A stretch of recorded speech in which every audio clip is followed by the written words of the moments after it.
আচ্ছা এরপরে দেখে নিই।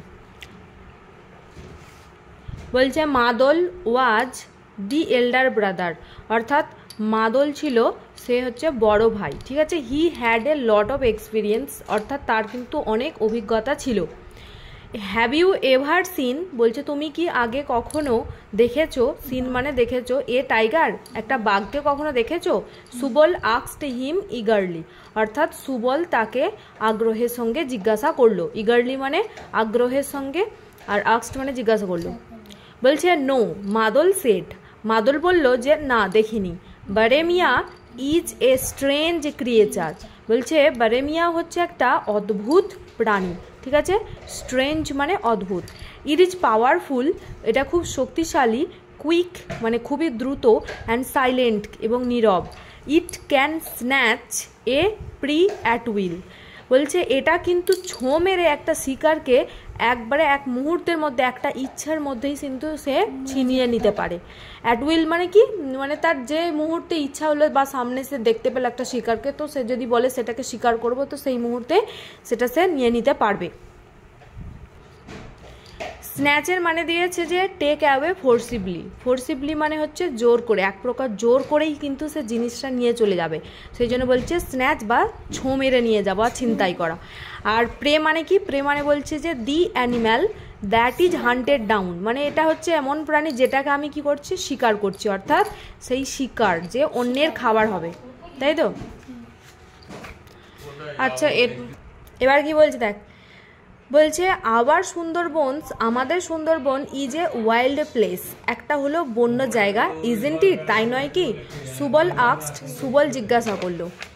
দেয়ার আর স্নেকস, সেখানে কি কি আছে? সাপ আছে, টাইগার্স বাঘ আছে, অ্যান্ড অ্যালিগেটার্স। অ্যালিগেটার্স কি জিনিস? বলছে এটা একটা বড় কুমির জাতীয় একটা প্রাণী হবে, কিন্তু সেটা মানে আকারে বড় হবে অন্য কুমিরের থেকে। তো এখানে অ্যালিগেটরের মানে কি দিয়েছে, যে এ ওয়াটার অ্যানিম্যাল, একটা জলজ প্রাণী, সিমিলার টু এ ক্রোকোডাইল, মানে হচ্ছে একটা কুমিরের অনুরূপ দেখতে হবে, ঠিক আছে। এবার বলছে ইয়েস, বলছে হ্যাঁ, বাট অ্যানিম্যালস, কিন্তু প্রাণীরা, আর নট আওয়ার এনিমিজ, আমাদের কিন্তু শত্রু নয় তারা। ইন সুন্দরবন, সুন্দরবনেতে মেন অ্যান্ড অ্যানিম্যালস, অর্থাৎ লোকেরা এবং পশু বা প্রাণীরা লিভ টুগেদার, তারা একসাথেই থাকে। মাদল সেড, মাদল বলল, হ্যাঁ মাদল তার ভাইকে আর কি বোঝাচ্ছে, যেহেতু সে বড় দাদা। কতটা পড়া নিবি দেখ। They were sailing down the Vidya river, অর্থাৎ তারা বিদ্যা সেই নদীতে কি করছিল, তাদের নৌকাটা ভাসিয়ে নিয়ে নিচের দিকে ক্রমশ যাচ্ছিল। দ্য রিভার ওয়াটার, অর্থাৎ সেই জলের, নদীর জল, ওয়াজ সল্টি হিয়ার, মানে ছিল সেখানে লবণাক্ত, ঠিক আছে। সল্টি মানে লবণাক্ত। দ্য ওয়াটার্স, যেহেতু একটু পরে কি হবে, মানে ওটা মোহনার কাছাকাছি আসছে, তারপরে বঙ্গোপসাগরের সাথে মিশে যাবে, তাহলে কি হচ্ছে, ওটা লবণাক্ত ভাবটা এবার দেখা যাচ্ছে।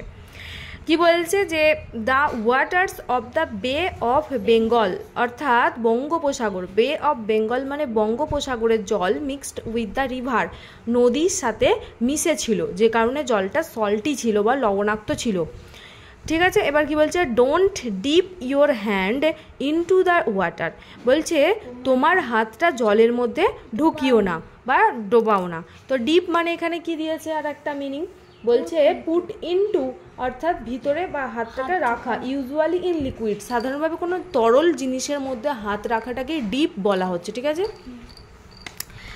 এবার কি বলছে যে ওয়ার্নড মাদল, অর্থাৎ মাদল তার ভাইকে সতর্ক করে দিল। ওয়ার্ন মানে সতর্ক করা।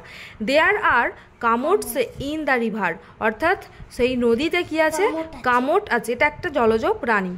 সুবল জাকড হিজ হ্যান্ড অ্যাওয়ে, অর্থাৎ সুবল কি করলো, সঙ্গে সঙ্গে তার হাতটা ঝাঁকুনি দিয়ে জল থেকে আর কি উঠিয়ে নিল। আর দে ক্রোকোডাইলস, বলছে তারা কি ক্রোকোডাইল বা কুমির? বলছে নো না, সেড মাদল, মাদল বলল। ক্রোকোডাইলস আর বিগার, বলছে কুমিরগুলো তো বড় হয়। কামোটস আর ক্রিয়েচার্স, বলছে কামোটসগুলো এক ধরনের প্রাণী, অফ দ্য ওয়াটার, জলের, উইথ শার্প টিথ, যাদের কিন্তু ধারালো দাঁত আছে। ইউ ক্যান লস, অর্থাৎ তুমি হারাতে পারো, ইওর হ্যান্ড, তোমার হাত, এনি মোমেন্ট, যে কোনো মুহূর্তে, অর্থাৎ ওরা কিন্তু ওদের ওই ধারালো দাঁত দিয়ে কি করতে পারে, তোমার হাতটা কেটে নিতে পারে, যে কারণে তুমি যে কোনো মুহূর্তে কি করবে, তোমার হাতটা হারিয়ে ফেলতে পারো যদি তুমি সেই জলের মধ্যে হাত ঢুকিয়ে রাখো। নিজে একবার রিডিং পড়ে নে।